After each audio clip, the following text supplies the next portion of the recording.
Queridos hermanos, queridos amigos que me escucháis o que estáis viendo este vídeo, quiero tratar hoy un tema que he titulado Dichoso y bendecido, por tanto feliz, el que anda de acuerdo a la voluntad de Dios. He basado este estudio en el libro de los Salmos, el Salmo número 1, que quiero leer. Se compone de solamente 6 versículos, pero llenos de una gran profundidad y de una gran enseñanza. Dice así: Bienaventurado el varón que no anduvo en consejo de malos, ni estuvo en camino de pecadores, ni en silla de escarnecedores se ha sentado, sino que en la ley del Señor está su delicia, y en su ley medita de día y de noche. Será como árbol plantado junto a corrientes de agua, que da su fruto en su tiempo y su hoja no cae, y todo lo que hace prosperará. Verso 4. No así los malos, que son como el tamo que arrebata el viento. Por tanto no se levantarán los malos en el juicio, ni los pecadores en la congregación de los justos. Porque el Señor conoce el camino de los justos, mas la senda de los malos perecerá. El Salmo 1 nos revela el gran contraste que hay entre la vida de una persona o de un ser humano que vive en Cristo y la vida sin Cristo, la persona que vive de espaldas al Señor. La diferencia que hay entre una persona que vive bajo el señorío de Cristo, o sea, vive en el reino de la luz, y la que vive bajo el señorío de Satanás, que es el reino donde reina, Satanás es el reino de las tinieblas. El versículo 1, vamos a analizarlo profundamente, dice bienaventurado, o sea, Dios bendice, que es lo que significa. Bienaventurado significa gozoso, doblemente feliz, dichoso. Y bendecido también significa, ¿no? Dice, el varón que no anduvo en consejo de malos, ni estuvo en camino de pecadores, ni en silla de escarnecedores, que significa burladores, se ha sentado. Este salmo comienza con unas palabras sobre la bendición que tiene toda persona que anda bajo el señorío de Cristo. Para todo aquel que vive apartado del pecado, por tanto. La palabra, como he dicho, bienaventurado, es feliz, dichoso, bendecido por Dios. Quiere decir que Dios bendice a aquellos a quienes no siguen los malos consejos de nadie, ni andan en malas compañías, ni se juntan con los que se burlan de Dios. A esto se refiere el Salmo 1, el versículo 1. O sea, toda persona que vive agradando y glorificando a Dios es bendecido, es bienaventurado, está lleno de gozo, es feliz y dichoso porque la bendición de Dios está sobre él. El salmista aquí nos enseña que la persona que es feliz y dichosa es aquella que no vive en pecado, no participa ni está de acuerdo con los que hacen los pecadores, sino que se aleja de los malos caminos viviendo en el orden de Dios. Es de suma importancia andar y vivir en el orden de Dios. En el capítulo 1 de la Biblia, Génesis, en el verso 2, dice: y la tierra estaba desordenada y vacía, y las tinieblas estaban sobre la faz del abismo, y el Espíritu de Dios se movía sobre la faz de las aguas.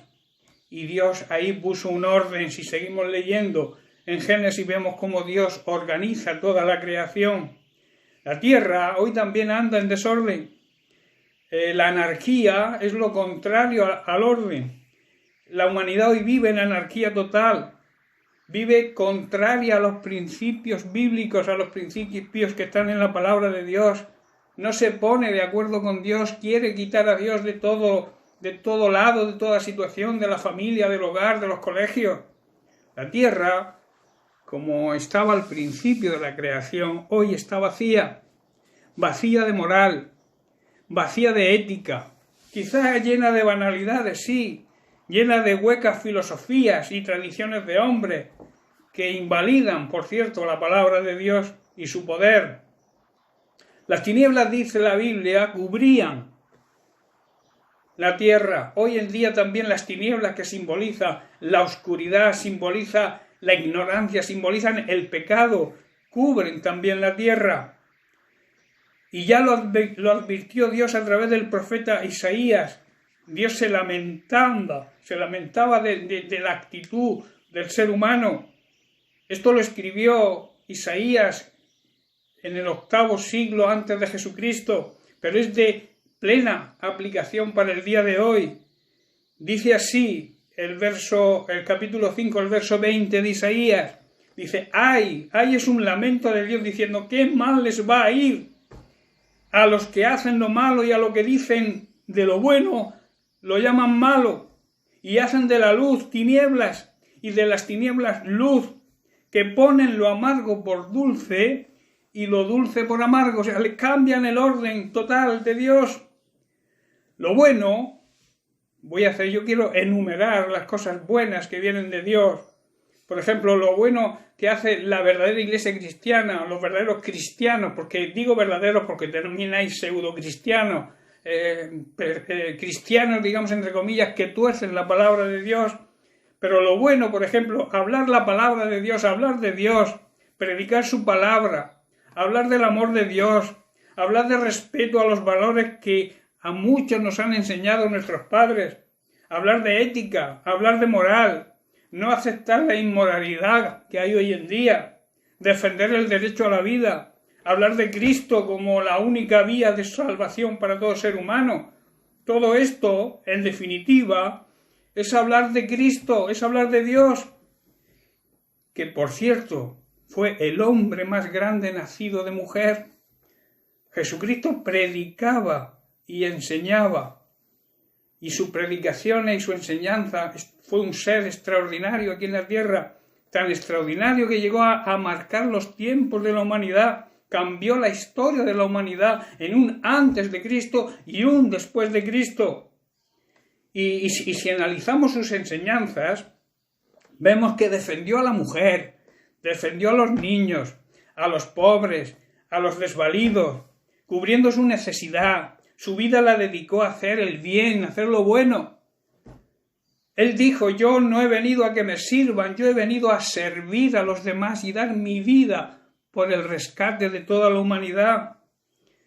Si analizamos con respecto a la mujer la defendió en un entorno que no tenía ningún derecho. La mujer en el entorno donde Jesucristo vino a vivir no tenía ningún derecho.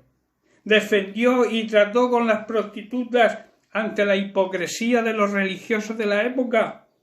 En Mateo 21, verso 31, vemos lo que le dijo Dios a los publicanos y a las personas que lo escuchaban. Dice, los publicanos, que eran los pecadores, y las rameras van delante de vosotros al reino de Dios. No es que defendiera lo que hacían las prostitutas ni los publicanos, no lo defendía. Jesús, Dios, nunca defiende el pecado, defiende al ser humano, porque siempre quiere darle la oportunidad de arrepentirse. Siempre que defendía a una prostituta o defendía a alguien pecador, siempre los convenía, los llamaba al arrepentimiento y que no siguieran haciendo lo que estaban haciendo, no siguieran en pecado. Defendió a una mujer, quiero recordaros que defendió a una mujer de ser apedreada por cometer adulterio. En Juan capítulo 8 leemos el verso 4, dice, le dijeron, Maestro, esta mujer ha sido sorprendida en el acto mismo de adulterio. Y en el versículo 5 dice, y en la ley nos mandó Moisés a apedrear a tales mujeres. Y yo digo, a la mujer sí, y al hombre no. Tú pues, le dicen, ¿qué dices? ¿Qué opinas? Yo recuerdo que en el versículo 6 Jesús dice que estaba con la cabeza agachada, escribiendo con el dedo en el suelo. ¿Qué estaría escribiendo? No se sabe porque no se pronuncia la Biblia sobre lo que Jesús escribió en ese momento con el dedo en el suelo. Pero yo me imagino que sería algo parecido a decir, ¿por qué a la mujer hay que apedrearla y no hay que apedrear al hombre? Podría ser. Y verso 7 dice, y como insistieron en preguntarle, se enderezó y les dijo, el que de vosotros esté sin pecado, sea el primero en arrojar la piedra contra ella. Y en el verso 11, dice, yo no te condeno, le dijo Jesús a la prostituta, a la mujer en adulterio. Dice, no te condeno, pero vete y no sigas pecando. Él, que esté libre de pecado, le dijo Jesús a los hipócritas de entonces, el que esté libre de pecado, que sea el primero en arrojar la piedra. Se acercó también a una mujer con flujo de sangre, a la cual nadie se le acercaba por ser considerada una mujer inmunda. Después de resucitar, a quien primero se le apareció fue a una mujer, a una tal María de Magdala, María Magdalena. Yo pienso que la mujer de hoy en día debería estar de acuerdo con las enseñanzas de Jesucristo y no menospreciarlas. A los niños era muy cercano y también les dio prioridad. En Mateo capítulo 19, verso 14, Jesús dijo: «Dejad a los niños venir a mí y no se lo impidáis, porque de ellos es el reino de los cielos». Y en Marcos capítulo 10, verso 15, dice: «De cierto, en verdad os digo, que el que no recibe el reino de Dios como un niño, no entrará en él». Estaba diciendo, les aseguro, puedo asegurarles, que quien no confía en Dios de la misma forma que lo hace un niño, con esa inocencia sin malicia ninguna que caracteriza a los niños, no puede ser parte, no puede formar parte del reino de Dios. Y en Mateo 18, verso 6, Jesús dijo: «Y cualquiera que haga tropezar a alguno de estos pequeños que creen en mí, mejor le fuera que se le colocase al cuello una piedra de molino de asno y que se le hundiese en lo profundo del mar». También Jesús se relacionó con los pecadores. Por poner un ejemplo, a un tal Zaqueo. Zaqueo era un publicano. Un publicano era un personaje público. Eran nativos del lugar. Eran cobradores de impuestos que contrataba Roma, pero que Roma les permitía abusar, cobrando de más en los impuestos. Por eso estaban excluidos. La gente no quería tener trato con ellos, estaban excluidos de la sinagoga y no tenían trato con sus convencinos. Eran considerados pecadores, ladrones, lo que hoy se le llama corruptos, vamos. Solo la avaricia y el amor al dinero de este hombre, solamente las enseñanzas de Jesucristo, le hicieron dar un cambio radical a su vida. Dijo: la mitad de su dinero dio a los pobres y devolvió por quintuplicado lo que había defraudado. ¡Qué lección para mucha gente de hoy en día! Leemos el pasaje que está en el capítulo 19, versos 7 y 8. Jesús entra dentro de la casa de este publicano y al ver esto, todos murmuraban diciendo que había entrado a posar con un hombre pecador. Entonces Zaqueo, puesto en pie, dijo al Señor: «He aquí, Señor, la mitad de mis bienes doy a los pobres, y si en algo he defraudado a alguno, se lo devuelvo cuadruplicado». Perdón, antes he dicho quintuplicado, es cuadruplicado, 4 veces más, es lo mismo. Tremenda enseñanza hoy para la corrupción que hay en los días en que vivimos. También Jesús tenía compasión de los pobres y desvalidos. Se acercó a los leprosos, nadie se acercaba a los leprosos y los sanaba paralíticos e incluso resucitó muertos. Estamos de acuerdo que a lo largo de la historia se han hecho grandes atrocidades en su nombre, en el nombre de Jesús, pero eso es precisamente en su nombre, pero Jesús nunca enseñó esas atrocidades. Yo creo, pienso y estoy convencido que esta sociedad debe aprender de las enseñanzas de Jesucristo y que también practicamos los que seguimos de verdad a Jesucristo, porque también hay que reconocer que hay muchos que tuercen estas enseñanzas y también utilizan su nombre como negocio. Hay muchos llamados cristianos que son pseudocristianos, que son falsos, que utilizan la compasión, el amor, la misericordia de Dios, la utilizan como un negocio propio para ganar dinero. El problema es que todo esto que he enumerado para la sociedad hoy en día como que queda obsoleto, pasado de moda. Y lo más grave, que según la mayoría, gran parte de la humanidad, dicen que esto genera odio. Qué lamentable. Y lo llaman malo. A todo esto que he enumerado lo llaman malo. Por eso el ay de Dios, a través del profeta Isaías, que he leído antes, ay de los que a lo bueno llaman malo. Todo esto que es bueno, la humanidad, la sociedad de hoy en día lo llama malo.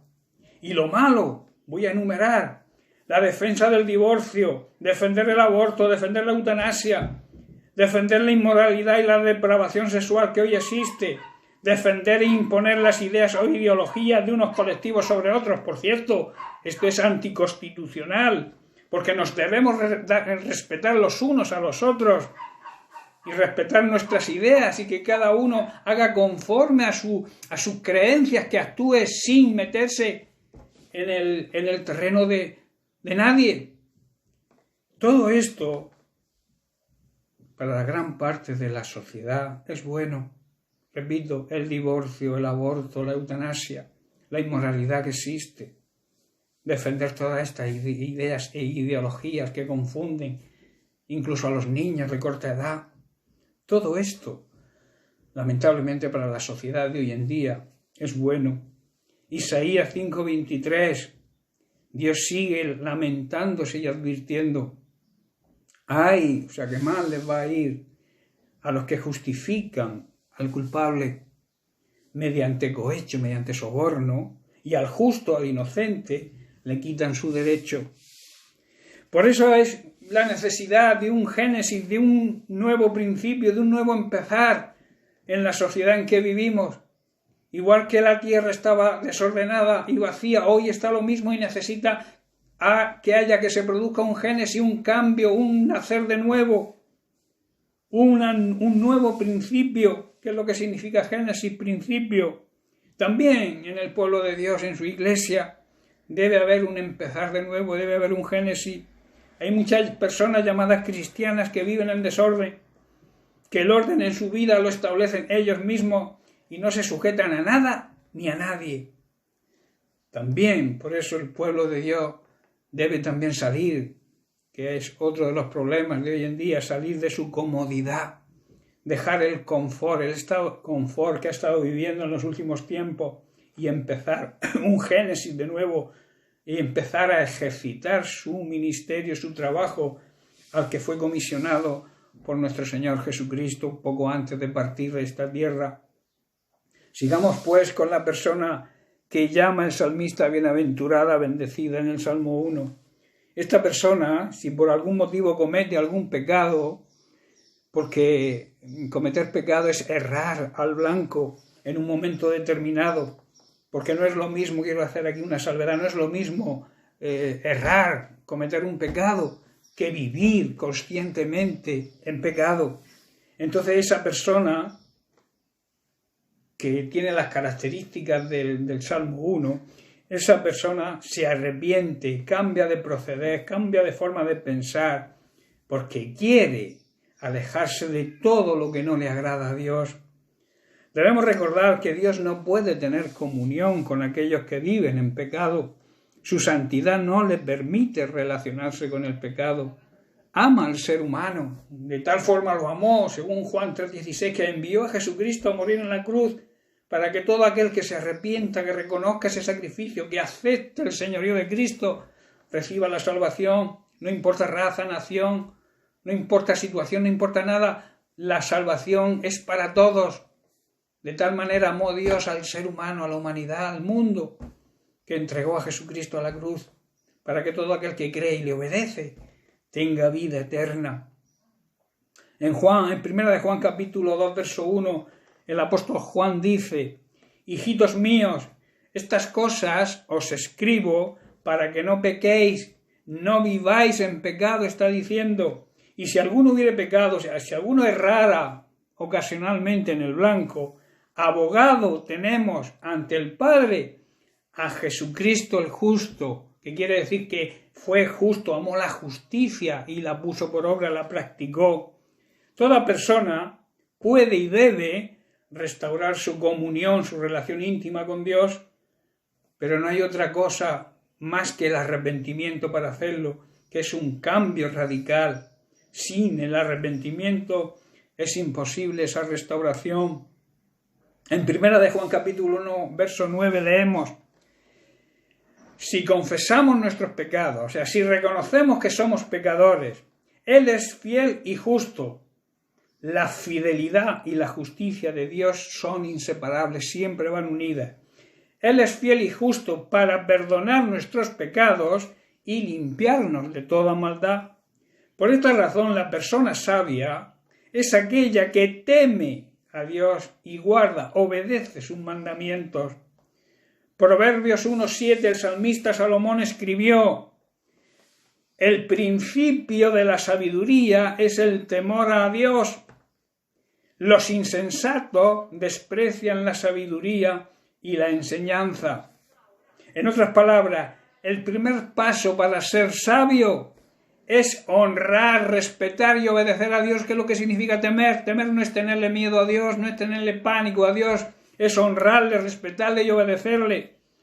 Y dice: los insensatos, o sea, los necios, los faltos de sabiduría, los ignorantes, son los que desprecian esa sabiduría y la enseñanza. En otras palabras, todo el que quiera ser sabio debe empezar por obedecer, honrar y respetar a Dios y no ser ignorante, no queriendo ser corregido, y desprecian así la sabiduría. Por tanto, la persona que honre, respete y obedezca a Dios es sabia, pero además es feliz, dichosa, vivirá en la paz y en el gozo del Señor.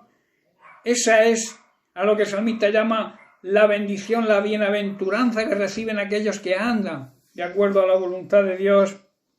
El salmista dice: el que no anduvo en consejo de malos, ni estuvo en camino de pecadores, ni en silla de escarnecedores se ha sentado.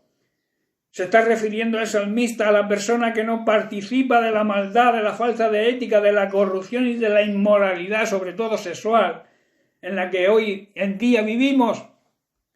Nosotros, como creyentes, es nuestra obligación tratar con estas personas, claro que sí, pero nuestro trato debe ser, con este tipo de personas debe ser un trato para influenciarlos, para transmitirles con nuestra conducta, con nuestra vida, que nosotros somos diferentes, que nosotros amamos a Dios, amamos al ser humano, queremos lo mejor, como Dios quiere lo mejor para su creación.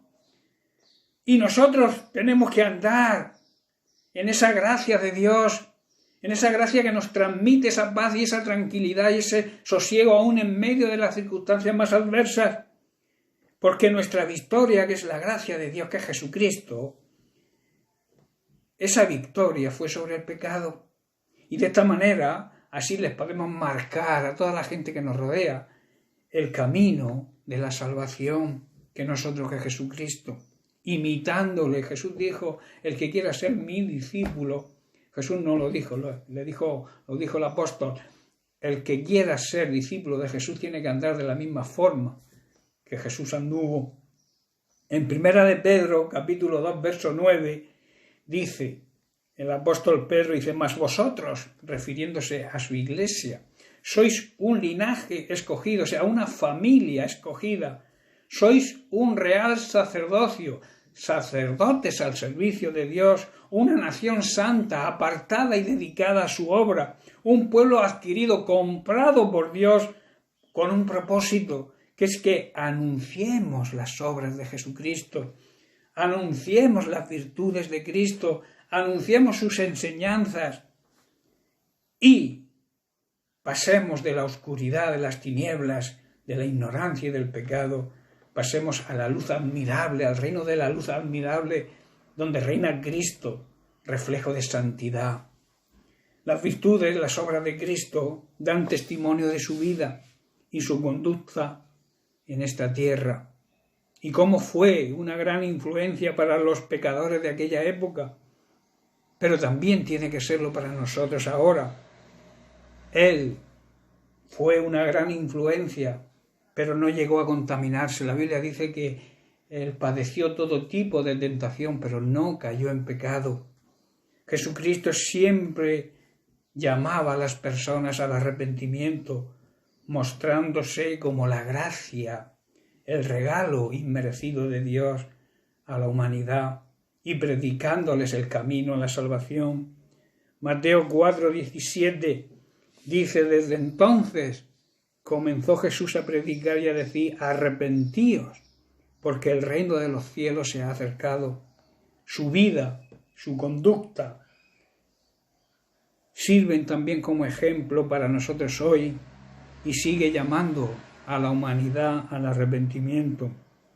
Yo pienso y lo creo sinceramente que lo que está sucediendo en el mundo hoy con esta pandemia de este coronavirus, el COVID-19, es un aviso, es un llamado a la restauración de la relación del hombre con Dios, con su Creador. Yo estoy seguro, tú puedes hacer hoy dos cosas con este mensaje que estoy tratando de transmitir. La primera es escuchar la verdad de Dios, que quiere lo mejor para ti y para toda su creación. Jeremías 29:11, Dios hablando dice: porque yo sé los pensamientos que tengo acerca de vosotros, dice Dios, pensamientos de paz y no de mal, para daros el fin que esperáis. También escuchar a la verdad que se llama Jesucristo. Jesús ya lo dijo en Juan 14:6, yo soy el camino, yo soy la verdad y la vida. La vida, la verdad y el camino. Lo dice en singular. ¿Qué quiere decir? Que no hay otra vida como la vida que Cristo nos transmite. Que no hay otro camino hacia el Padre, hacia el cielo que Jesucristo. Y que no hay otra verdad. La verdad absoluta. Él dijo, yo soy la verdad. Oigamos lo que Dios nos dice. Oigamos lo que Jesucristo, la tercera persona de la deidad, nos dice. Yo soy la verdad. En Juan capítulo 8, verso 31, dijo entonces Jesús a los judíos que habían creído en él: si vosotros permanecéis en mi palabra, o sea, si os conducís obedeciendo mi palabra, seréis verdaderamente mis discípulos. En otras palabras, estaréis aprendiendo de mí, porque un discípulo es aquel que aprende del maestro. Verso 32 dice: y conoceréis la verdad, y la verdad os hará libres. Y el verso 36 dice: si el Hijo os libertare, seréis verdaderamente libres. Libres de ataduras, no libres para hacer lo que nos dé la gana. Ahí está hablando de la libertad, sobre todo de ser libre de la atadura más grande que el ser humano hoy tiene, que es la atadura del pecado. Si tú te aferras a Cristo, Él te va a desatar de esa atadura y serás verdaderamente libre. Esa es la primera cosa que puedes hacer. Y la segunda cosa que puedes hacer, puedes escuchar la mentira de Satanás. Porque Satanás te dice, Dios no existe, Dios no te ama, Dios no te escucha, vive tu vida, sé feliz, no importa lo que hagas para conseguirlo. El pecado no existe y por tanto no hay consecuencias cuando pecas. Esas son las mentiras de Satanás. Jesucristo, repito, el ser más importante que ha pisado esta tierra, dijo sobre este personaje, sobre Satanás, dirigiéndose a los judíos, dice, ¿por qué no entendéis mi lenguaje? ¿Por qué no entendéis lo que os estoy diciendo? Hoy dice lo mismo Dios a la humanidad. ¿Por qué no me entendéis? ¿Por qué no me escucháis? ¿Por qué no escucháis mi palabra? ¿Por qué no queréis saber nada de mí? Verso 44. Vosotros sois de vuestro padre el diablo y los deseos de vuestro padre queréis hacer. Él, refiriéndose al diablo, dice, ha sido homicida, o sea que quiere matarnos física y espiritualmente. Homicida desde el principio y no ha permanecido en la verdad, porque no hay verdad en él. Cuando habla mentira, de lo suyo habla, porque es padre de mentira. O sea, es el que engendra la mentira, el padre es el que engendra.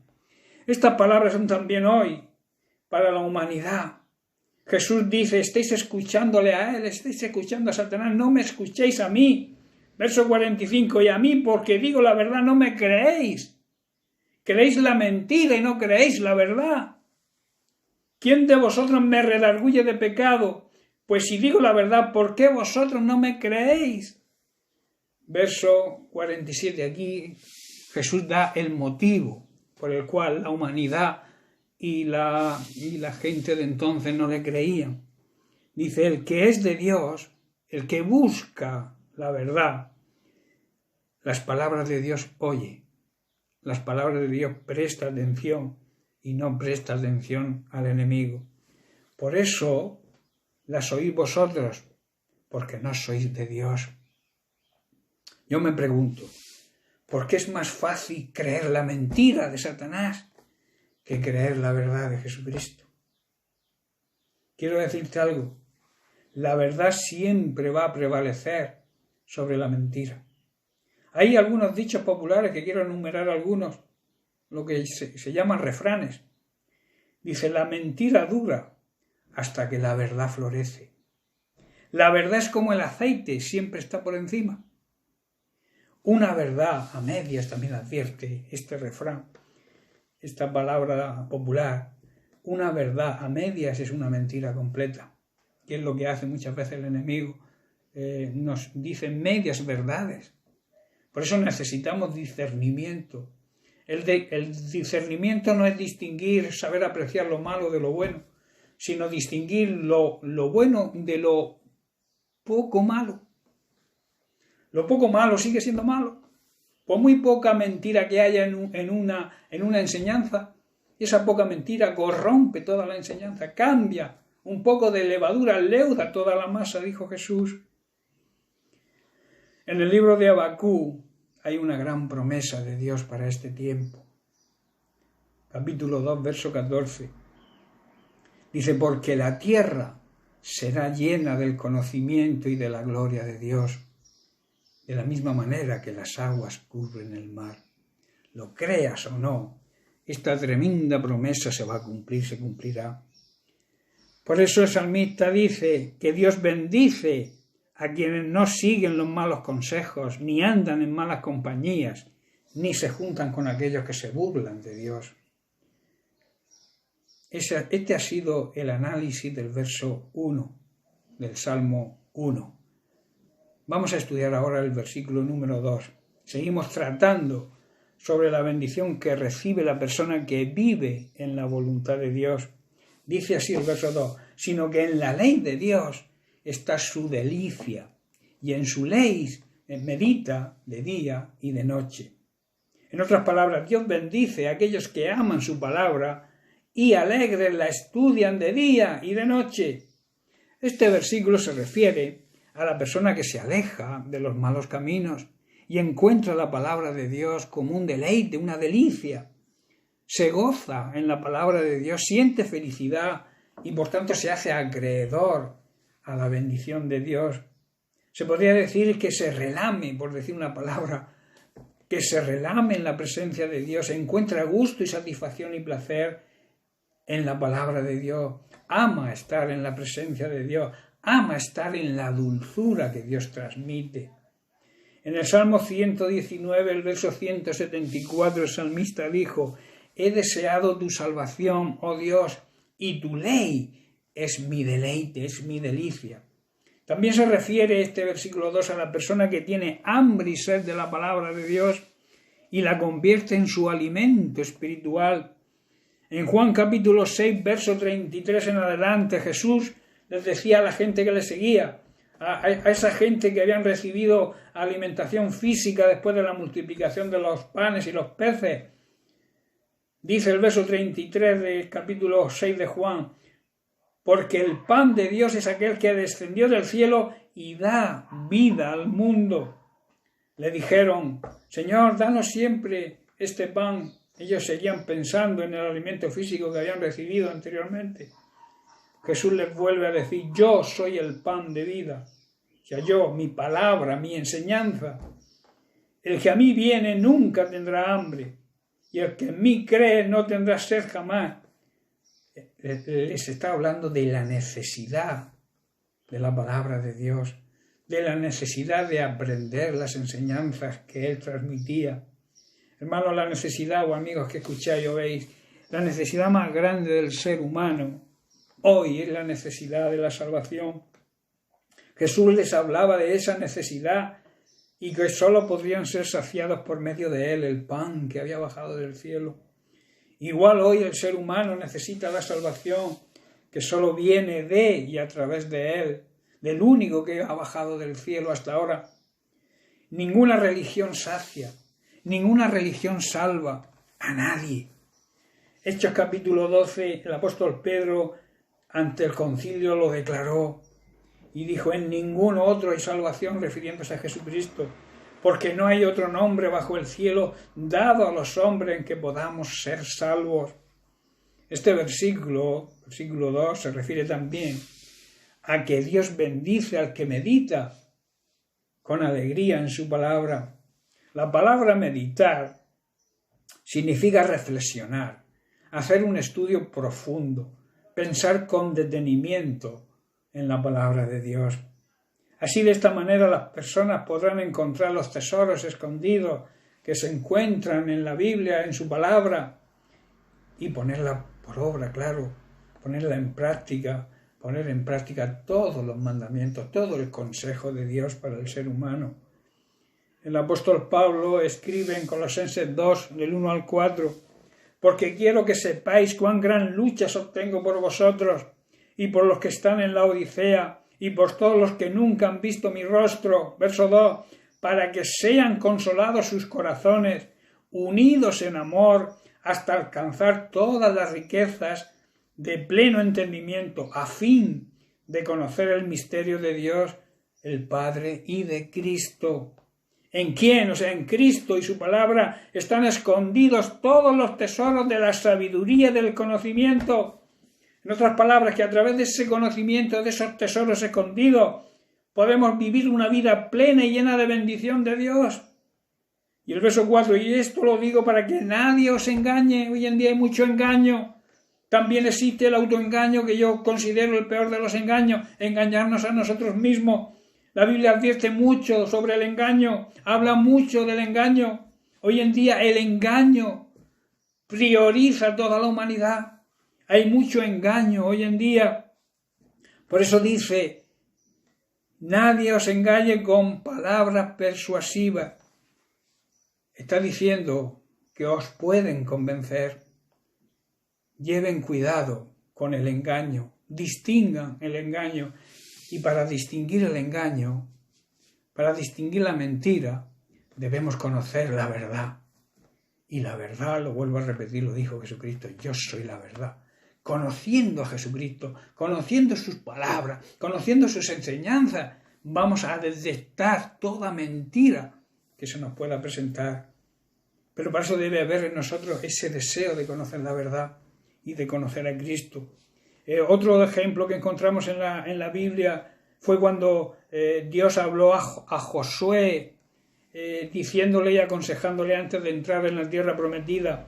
En Josué capítulo 1, verso 8, le dijo Dios, dice, nunca se apartará de tu boca este libro de la ley, sino que de día y de noche meditarás, o sea, profundizarás, estudiarás, pensarás detenidamente en lo que está escrito en él, para que guardes y hagas conforme a todo lo que en él está escrito, porque entonces, solo entonces, harás prosperar tu camino y todo te saldrá bien.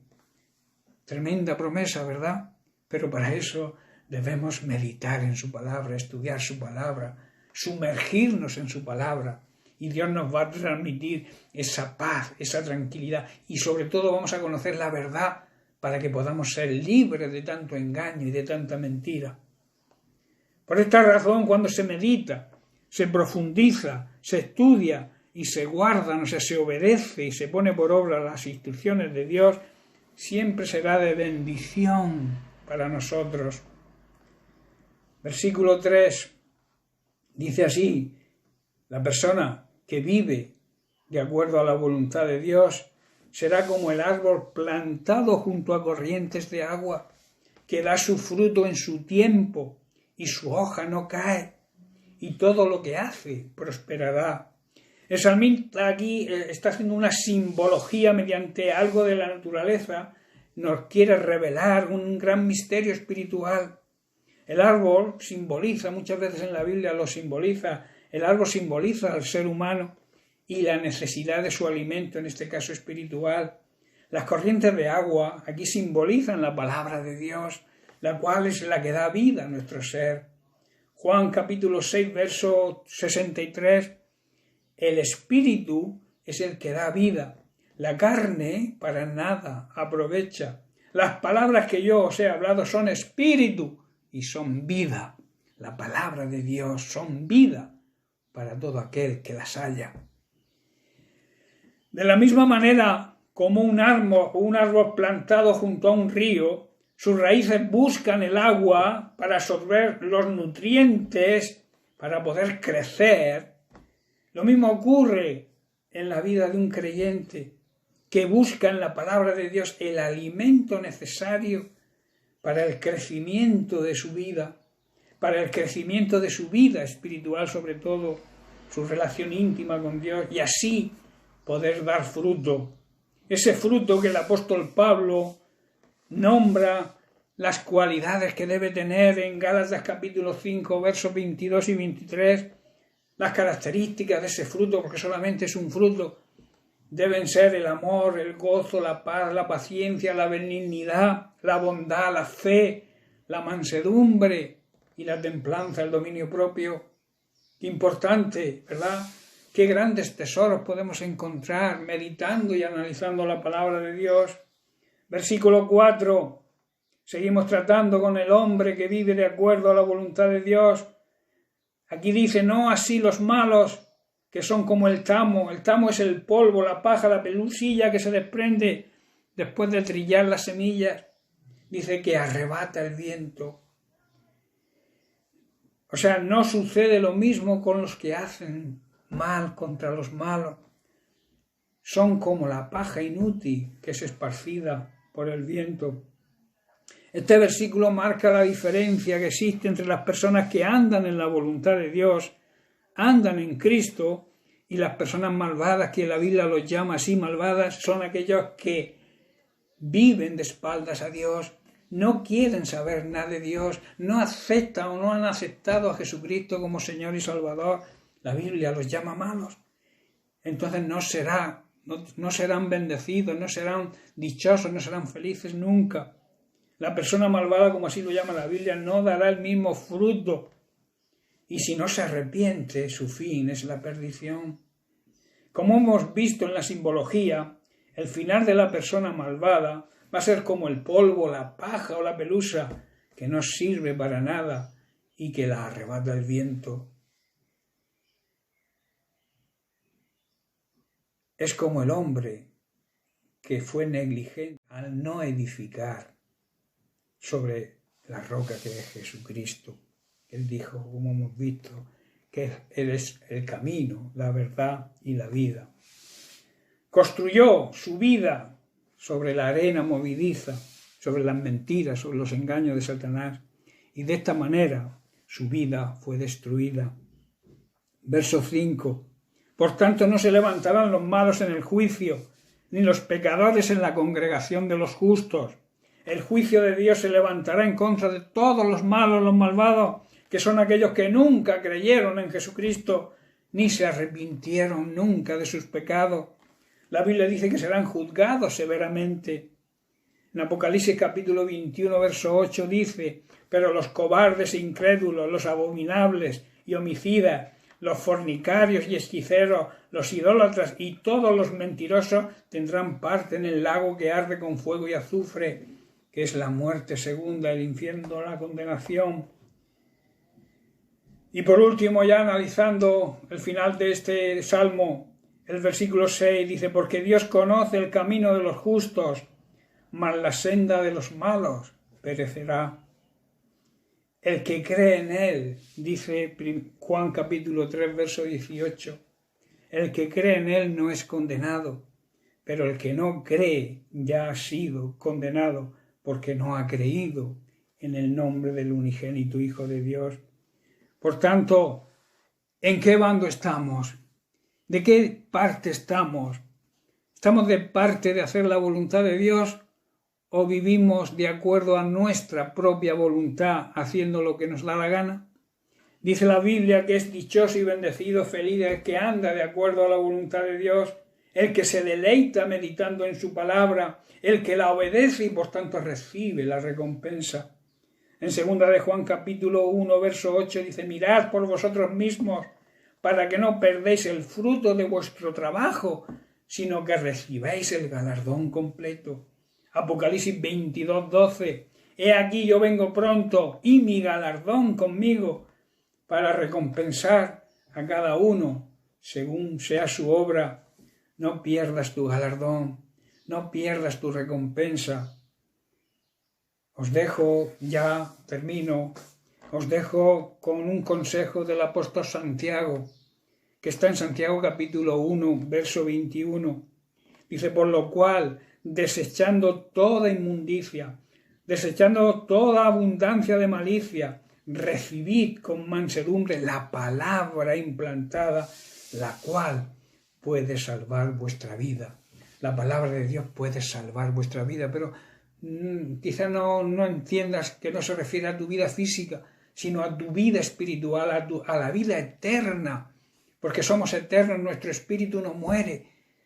Y aquí pasamos un tiempo en este cuerpo humano en el cual vivimos por un poco tiempo, pero el espíritu, cuando salga de este cuerpo, pasa a la eternidad.